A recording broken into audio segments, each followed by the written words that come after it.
अब बात उस रिपोर्ट की जिसने नेतन्याहू से लेकर बाइडेन तक सबको डरा दिया है। इजरायल के कमांडर ने एक तरह से ऐसी बात कबूल कर ली कि अमेरिका भी इजरायल से कहने लगा है अब तुमसे ना हो पाएगा।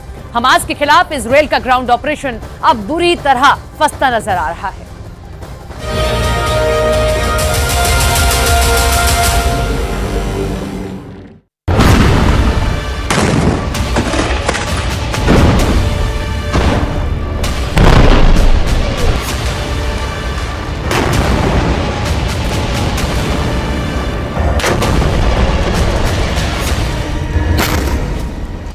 गाजा के अंदर युद्ध इस लेवल पर पहुंच चुका है कि अब जान हमास की जाएगी या फिर इजरायल की सेना की, ये कोई नहीं जानता, लेकिन जान जरूर जाएगी, इसकी गारंटी 100% है।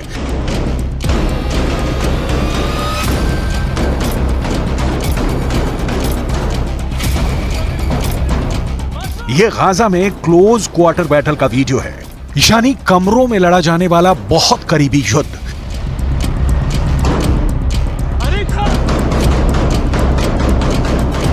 इजरायल के कमांडो इस इमारत में एक एक कमरे को खंगाल रहे हैं। ताबड़तोड़ फायरिंग हो रही है, किसकी गोली किसे लगेगी, डर बहुत ज्यादा है। यह गाजा के युद्ध की सबसे खतरनाक पिक्चर है।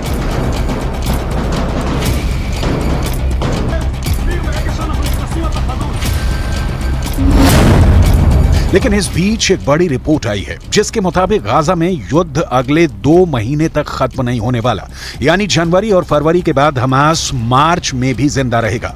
इस बार की पूरी गारंटी दी जा रही है। यह रिपोर्ट इजरायल की सेना के ही एक अधिकारी ने दी है। सवाल है कि 5 महीने युद्ध चला तो क्या हमास बचेगा या इजरायल? इजरायल की सेना को दक्षिण में सिर्फ खान यूनुस इलाके में अपना ऑपरेशन पूरा करने में 4 हफ्तों का वक्त लग सकता है, यानी 1 महीना या कहें पूरा दिसंबर और जनवरी इजरायल की सेना खान यूनुस में लड़ती रहेगी। इसके बाद हमास के खिलाफ पहली स्टेज का युद्ध लड़ने में 1 महीने का वक्त और लगेगा, यानी फरवरी के बाद मार्च में भी युद्ध जारी रहेगा। इजरायल और पश्चिमी देशों की मीडिया को यह बात इजरायली सेना के एक बड़े अधिकारी ने बताई है। उत्तरी गाजा पर कब्जा करने के बावजूद इजरायल की सेना को गलियों में युद्ध लड़ना पड़ रहा है। अब दक्षिण में खान यूनुस की गलियों में जंग जारी है और यहां का युद्ध तो और भी खतरनाक बताया जा रहा है।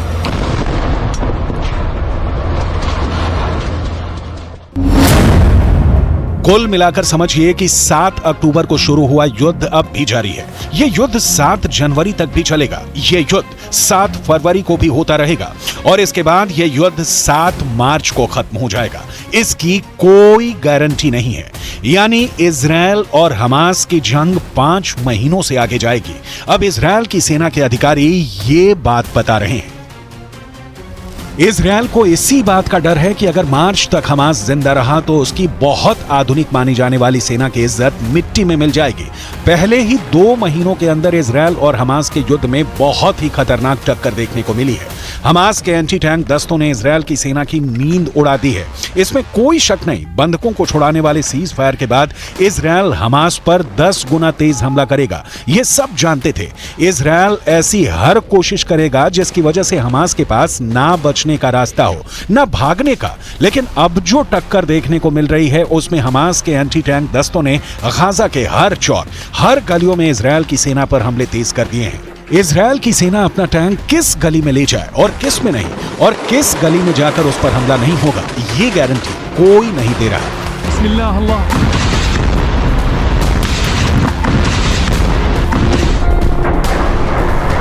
हमास की एक बॉडी कैमरा फुटेज इजरायल को मिली है और इसमें हमास के एंटी टैंक दस्तों को बिल्डिंग में छिपे हुए देखा जा सकता है। जिस जगह पर यह दस्ता छुपकर इजरायल पर हमले की फिराक में था, वहीं पर इजरायल ने हवाई हमला कर डाला। जाहिर है ऐसे धमाके में कोई जिंदा नहीं बचा होगा। वैसे गाजा की गलियों में युद्ध के दौरान हमास ने भी बड़े बड़े दावे किए हैं। हमास का दावा है कि उसने इजरायल के 180 टैंक और बख्तरबंद गाड़ियों को हमले में फोड़ दिया है।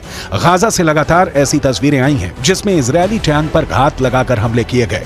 इजरायल ने खुद माना है कि अब तक ग्राउंड ऑपरेशन में उसके 70 से ज्यादा सैनिक मारे जा चुके हैं, 250 से ज्यादा सैनिक जख्मी हुए हैं।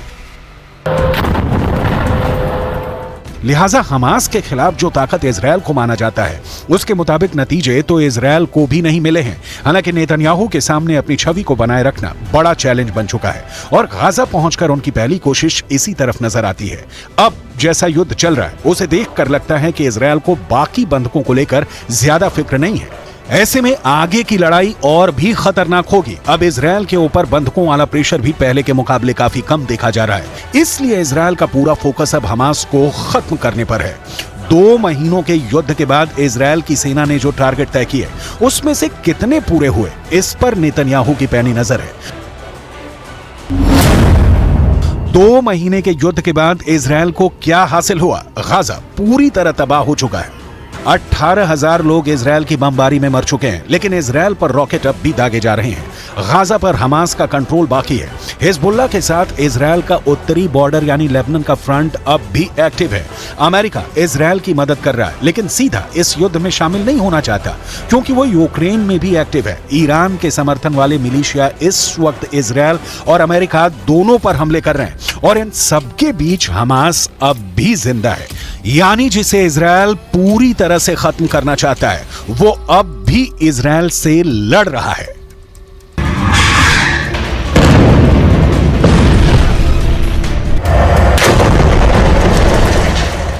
It remains imperative that Israel put a premium on civilian protection.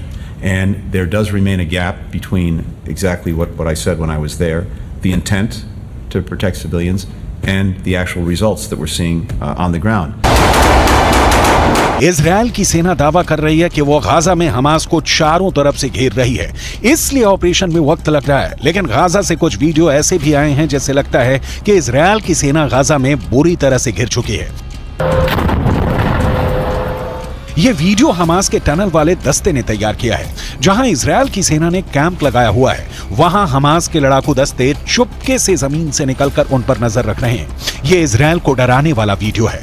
Hamas की नजर इजरायल के एक एक फौजी पर है।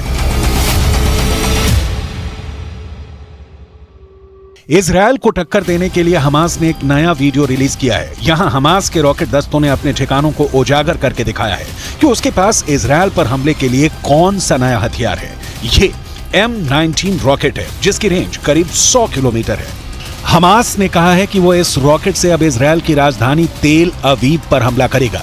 ये रॉकेट और इसको दागने वाला मल्टी लॉन्चर ये गाजा का ही कोई हिस्सा है। सवाल है कि क्या ये जगह अब तक इजरायल और अमेरिका की सैटेलाइट की नजर में नहीं आई, ना ही इजरायल और अमेरिका के ड्रोन इसे देख पाए। मुमकिन है ये पुराना वीडियो है और अब हमास ने इसे जारी करके सिर्फ इजरायल में डर पैदा करने की कोशिश की है।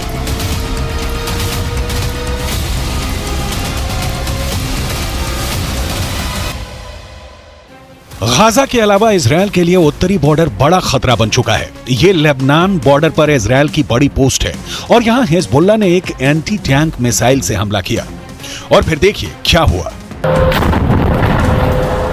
पहले धमाका, फिर पोस्ट का बड़ा हिस्सा ढह जाता है और आग लग जाती है। हिजबुल्लाह की तरफ से ऐसे खतरनाक हमले इजरायल की सेना लगातार झेल रही है।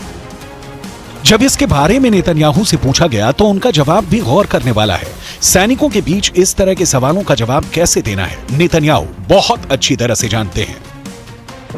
כי אם חיזבאללה יבחר לפתוח במלחמה כוללת, אז הוא במו ידיו יהפוך את ביירות ואת דרום לבנון, לא רחוק מכאן, לעזה ולח'אן יונס. हिजबुल्लाह हो, हूथी हो या फिर हमास, इजरायल के लिए खतरा साफ है और बहुत बड़ा है। हमास अगर मार्च तक जिंदा रहा तो ये युद्ध पलट सकता है। ये बात नेतन्याहू भी जानते हैं। उनके सामने दबाव बहुत ज्यादा है कि युद्ध को जल्दी से जल्दी खत्म किया जाए, जल्दी से जल्दी बंधकों को छुड़ाया जाए और जल्दी से जल्दी हमास को खत्म करने का ऐलान किया जाए। अगर वो ऐसा नहीं कर पाए तो ना सिर्फ दुनिया में बल्कि घरेलू मोर्चे पर भी उनकी बहुत ज्यादा बेइज्जती हो जाएगी।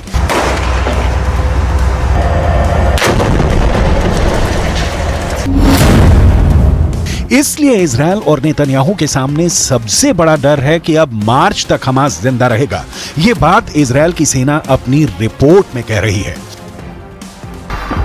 हमास का गुनाह ही इतना बड़ा है कि इजराइल ने उसे पूरी तरह से खत्म करने की कसम खाई है। यही वजह है कि 7 अक्टूबर के बाद से गाजा में जिसने हाथ डाला है उसने अपना हाथ जलाया है। गाजा जलता हुआ कुआं बन चुका है, जो गिरेगा खत्म हो जाएगा, क्योंकि इजराइल को जिसने भी अब तक रोकने की कोशिश की उसको नेतन्याहू ने सिर्फ एक जवाब दिया, जब तक हमास खत्म नहीं हो जाता तब तक युद्ध जारी रहेगा। बंधकों को छुड़ाने के लिए सीज फायर तो कर दिया गया, लेकिन एक बात साफ है कि अब तक इजराइल के सामने सब फेल हो चुके हैं। इजराइल के आगे ईरान फेल हो चुका है, इजराइल के आगे हमास से लेकर हिजबुल्लाह और यमन के हूथी भी नाकाम रहे हैं। इजराइल के सामने सऊदी अरब और बाकी अरब देशों की जुबान पर ताला लगा है। अरब देश पूरी तरह फेल साबित हुए हैं। इजराइल के खिलाफ रूस भी फेल हो गया और इजराइल ने अमेरिका को भी बता दिया कि वो इजराइल से है, इजराइल उससे नहीं, यानी अमेरिका भी फेल है। नेतन्याहू अब कोई बात बर्दाश्त नहीं करेंगे। वो बैकफुट पर नहीं, फ्रंट फुट पर तबाही मचाएंगे। उन्होंने अमेरिका को भी इस बात का एहसास दिला दिया है